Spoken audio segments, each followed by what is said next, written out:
Good afternoon, everybody. It's Dr. Moser here at Structure Chiropractic. I'm just chilling on the beach behind me. Just kidding. I just got a little green screen effect that I'm running for today just because it makes a pretty good looking background here.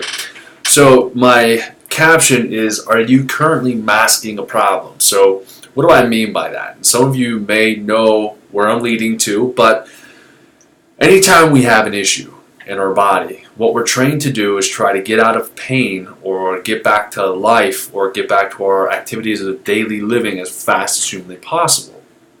And as commendable as that may be, it's not the healthiest thing for our health, ultimately. Now what we do is we get trapped in this cycle where we have a symptom, we have a medication, symptom, medication, symptom, medication.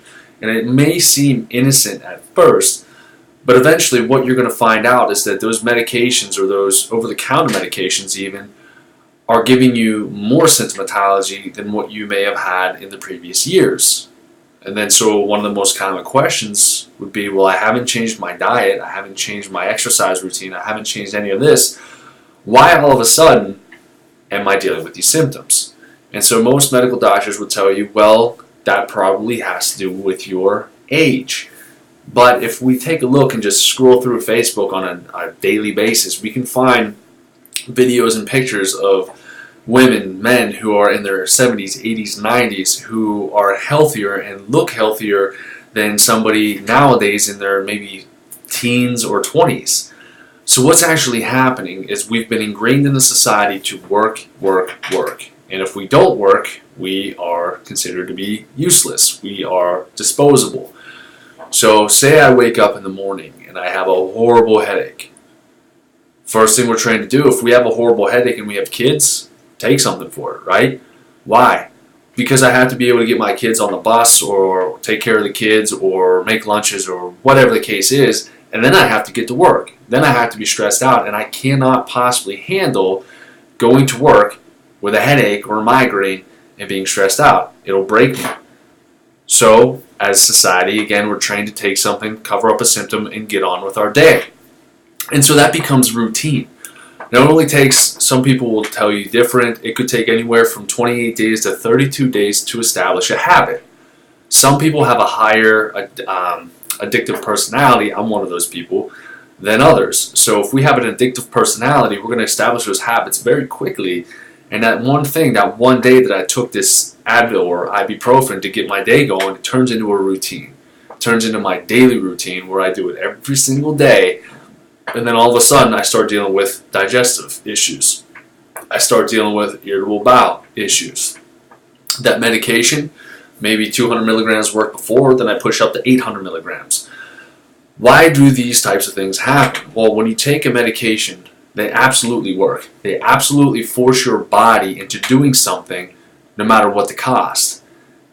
And what that cost usually is we deal with side effects. And I take it to the next level and say that no side effect is a positive side effect. They're usually negative side effects. So we take something for something and then we come out with something else. So say we take an ibuprofen or an NSAID, non-steroidal anti-inflammatory, and all of a sudden we start dealing with some acid reflux, some indigestion, some heartburn. We take more thinking that might help. It doesn't do it, and we just start having this perpetual cycle of, what do I have to take now to cover up this symptom? But most people don't take the time to realize that that one symptom that they may be dealing with currently could be coming from that medication that they chose to put themselves on. Again, something as harmless as an ibuprofen or some other non-steroidal anti-inflammatory. So then we start taking our Tums. We start taking our antacids, our Prilosec, Zantac.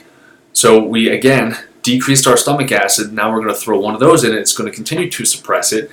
And if we do that, we're not going to be able to break down our foods properly. And if we can't break down our foods or sterilize our food properly due to improper stomach acid, then we run the risk of becoming infected. And infections isn't like what you see in the movie. It's something that could be something as simple as a parasitic infection, yeast overgrowth or yeast infection, or bacterial overgrowth and bacterial infection. And so we start this minimal process where we thought one day it was just that one headache, just that one time, and then it just snowballs and things just keep getting worse and worse and worse and worse and worse. So technically the medical doctors are right by saying it has to do with your age. but not really. The only reason that it has to do with your age is because you've been doing things for a longer period of time because you're then older. Versus, again, somebody who's been investing into their health, finding out the root cause of their problems, correcting it, and getting their life back on track. So let's rewind the script all the way back. So this person dealing with a headache or a migraine. Why? Why do they have that migraine? Why do they have that headache? Most people don't care. They just want to take something to get on their way, and then they'll deal with the side effects later. Okay? That's not the best way to do these things, because we want to make sure we find the underlying cause, nip it in the butt, so that way we don't have to deal with this issue anymore. It could be something as simple as having an allergy, dairy allergy, or an allergy to broccoli, or brown rice, or white rice, or peanuts, or you name it. You could have food allergies that can be causing inflammation in your body, and that inflammation in turn will then take your body and cause harm to it. So that harm, what that typically looks like, I'm going to switch my little screen around. I'm going to jump inside of somebody's belly right now. Boom. Okay? This is what that looks like. So if I get my fat head out of the way, boom, leaky gut. So we're constantly eating these inflammatory foods, and that inflammation is going to cause inflammation directly into that mucosal lining or into the GI. And what's going to happen afterwards is we're going to start to open up those narrow tight gap junctions that you're seeing right behind me. So we have the tight gap junctions over here, and then as we get inflamed, we start turning into this, and as we get worse and worse and worse, we have this, and it just keeps getting worse and worse and worse. So more things are able to slip. This is really difficult. More things are able to slide through that digestive tract, and that's how we get allergies. And we have the IgG immune system right here, right above me. IgG immune reaction is going to come after. It's an immunoglobulin. It's going to come after that food, that bacteria, that parasite, that microorganism that slipped through that tight gap junction. It's going to try to attack it.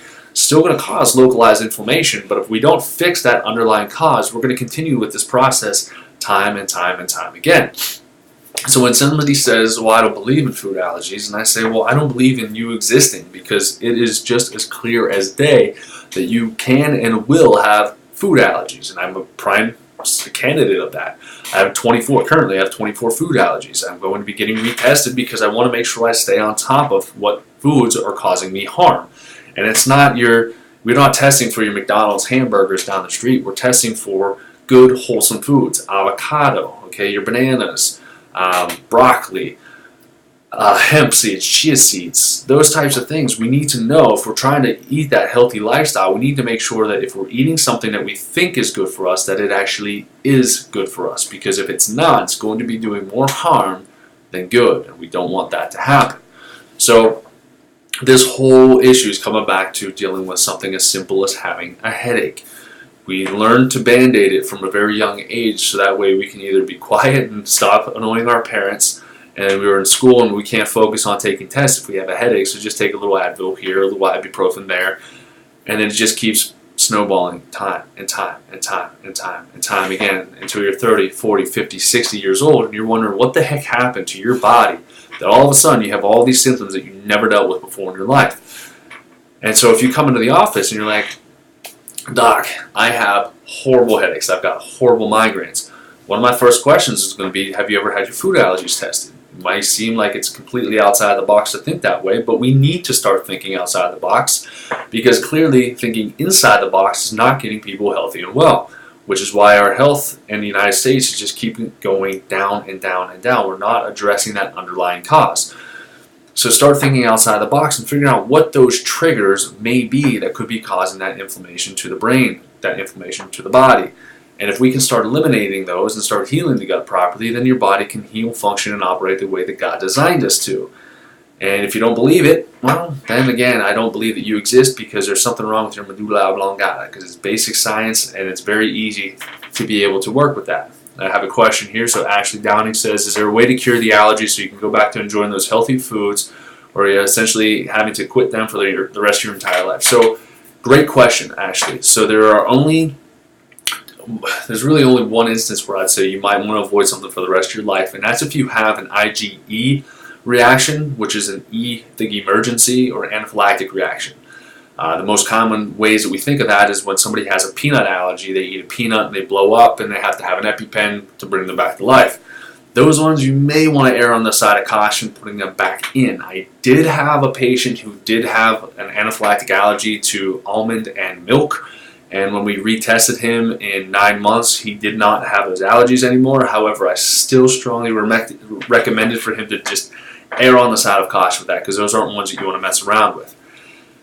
As for the IgG reactions, those delayed allergies, you can start to introduce them back into your diet.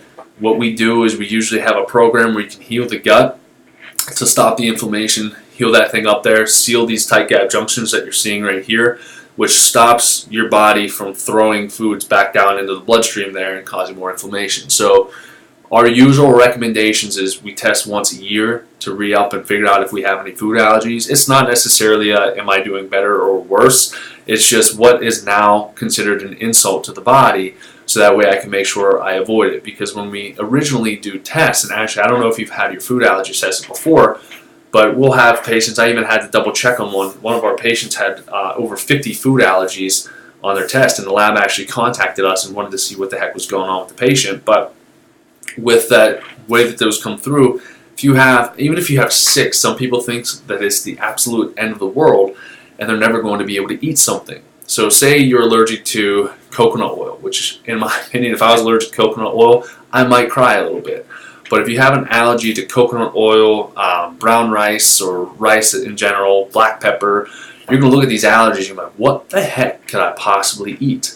So it's a very limiting mindset. And so what people do is they tend to gravitate and hold on to these certain foods that they can have on a daily basis. And say you're not allergic to avocado, and you're like, I'm going to eat avocados all day, every day, because I need to find a way to get my calories in. And then we retest in a year and you have developed an avocado allergy. Well, when you eat the same things on a consistent basis time and time again, you have a higher likelihood of developing an allergy to it. That's why a lot of bodybuilders will have food allergies as well and have really bad digestive issues, is because you're dealing with Dr. Gunn and you're allergic to coconut. That sucks, man.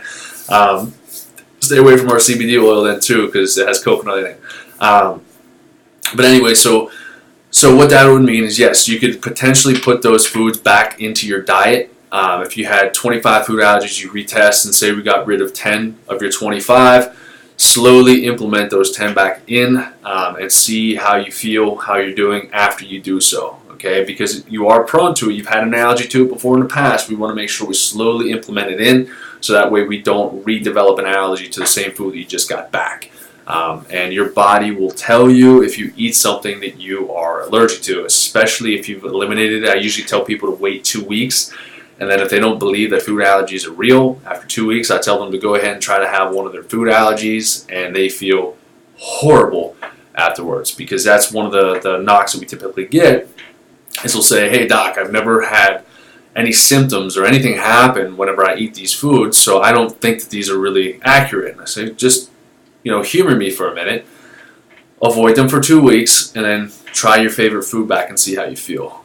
It always happens that you feel way worse afterwards. It's because we're used to, or our bodies are used to being a certain level of inflamed, and when we remove those foods out, we're decreasing our amount of inflammation, so that when we put another food in that cause that inflammation before, it'll spike that inflammatory level up and we'll feel that symptom. So when your body's operating a lot more clean and a lot more pure, you will notice more things happening in your body, and it's a normal, healthy reaction to make sure you are aware that that should not be going in the body. Just like if you have back pain, don't try to take an ibuprofen or an Advil just so you can go back to destroying your back. Your back is injured. Let your brain talk back and forth with your spine and nervous system, so that way you can heal the area and let it be addressed. Don't ignore it. It's like having a check engine light come on in your car and you just spray paint it and you're like, nah, I'm good. I don't have to look at the light anymore. So all you're really doing with a medication, be it an over-the-counter or a prescription, all you're doing is masking the symptom or spray painting over your check engine light. So don't fall victim to that. Otherwise, you're going to be dealing with a lot more issues, again, further down the line. A great website that I like to send patients to as well is called drugs.com. So why I like that website a lot is that you can actually type in and have your drug interaction checker, where you're typing in the medications that you're currently on, and you'll see what the interactions are between all of those. And you'll find out that a lot of people on medications, their doctor never does something as simple as that, and you're taking things that are either working together, which is not what you're supposed to do, or you'll take things that are canceling each other out, or you'll take things that cause horrific reactions and your doctor never once tells you that. And we have a pharmacist friend that works with the Wellness Way that talks about this, and I'm actually going to be seeing him, or Dr. Gunyan, Dr. Jeremy. We're going to be seeing him this week, I believe, if he's coming to Nashville, and he tells us about how he has to save people's lives in the pharmacy because doctors don't pay attention to the scripts that they're writing for their patients, and if they really do take and fill this prescription and Dan gives it to them, they run the risk of dying. So Dan will call the doctor back and let him know, hey, you can't do this. And the doctor will be like, oops, we'll find something that you can put the patient on. It's not safe. It's not good. So the best advice I could tell anybody is when you do have a symptom, all over is basically you have this certain level of homeostasis where it's your sweet spot. If you push out of the homeostasis, whether you go above it or below it, your body reacts, and those reactions are known as symptoms. Those symptoms are fire alarms letting your body know and letting you know that you've pushed out of that sweet spot. You pushed out of homeostasis, and you need to find that stimuli to figure out why you pushed out of homeostasis, not what medication am I lacking. Because if I have pain, I don't have pain because I lack Advil. I don't have pain because I lack an ibuprofen. You don't have high blood pressure because you lack lisinopril. You have to find the underlying cause, or else you're going to be a dog chasing its tail for the rest of your life, and your health is going to continue to decrease because you're putting a Band-Aid over it, or you're spraying over your check engine light. And if you do that with your car falls apart. And guess what? You can trade in your car or get a new one, but if you do that to your body, you can't trade in your body for a new one. Sorry, bud. You're going to be going down, okay? And you're going to take a little dirt nap in the positive spin of things. So, anyways, I just wanted to say, are you covering up a symptom today? So what have you been doing? I know everybody's been talking about making 2019 your healthiest year yet. New year, new you. Living my best life, hashtags, all those random things out there. But what have you been doing to make sure that you don't become one of these people? I currently have no known allergies, but I have tested them through kinesiology and corrected them with the same doctor. So applied kinesiology and the muscle testing, I don't necessarily hang my hat on that. If you look at the research behind that, the research is kind of shoddy on doing actual muscle testing, because if you really break it down to an innate level, if the doctor on that day or thought, like as their muscle testing unit had a negative thought ran through them and they pulled down on you, that thought can transfer into you and that can make your arm weak as well. So I would rather do concrete tests with a blood print test to see what antibodies you actually have in the body versus what you have been told or muscle tested against. I don't, like I said, I don't hang my hat on that. That's why we say we don't guess, we test. Applied kinesiology doesn't have enough scientific backing behind it for me to hang my hat on that. So you might want to get your allergies tested and see what's actually going through, because I've actually worked with doctors, chiropractors too, who have done applied kinesiology and tried to figure out what allergies they may have, and they think that they don't have any. Then they do an actual test and test the antibodies, and that's concrete. If you have antibodies against an avocado, it's going to show up, and you can't really deny it. It's science. You found the antibody that your body has produced against it. So that's what I would err on the side of caution with. Go get a blood print test. You can get it from Immunolabs. We can send you a kit if you reach out and want to get an Immunolabs kit from us. We'll tell you what lab you can go to get that done. So anyways, like I said, I just wanted to break in my green screen today. I kind of went off on a tangent like I typically do. But know the facts, guys. The bottom line, we don't want to be living our lives covering symptoms. We want to be enjoying our lives and having predictability of health going into the future. And if we don't have predictable health, all we're going to be doing is trying to react to any situation or any type of symptom that we may come across. So with that being said, Ashley, thank you for tuning in. Dr. Gunyan, Dr. Shingen, thanks for tuning in. Looking forward to seeing you, Ryan and Jeremy, in Nashville. We're going to be doing some training, because with the Wellness Way docs, we're always trying to push ourselves to get better and better. So this is our big annual training. We'll be teaching people about cancer and some awesome things that I've found through experience with some of my patients. We don't treat cancer per se, but we help people's body remain back or go back to homeostasis. So that being said, thank you all for watching. If you liked it, like it. If you want to comment some more, I'll answer back. And you can share it too if you want to share this video. That being said, take care. Have an awesome day, guys.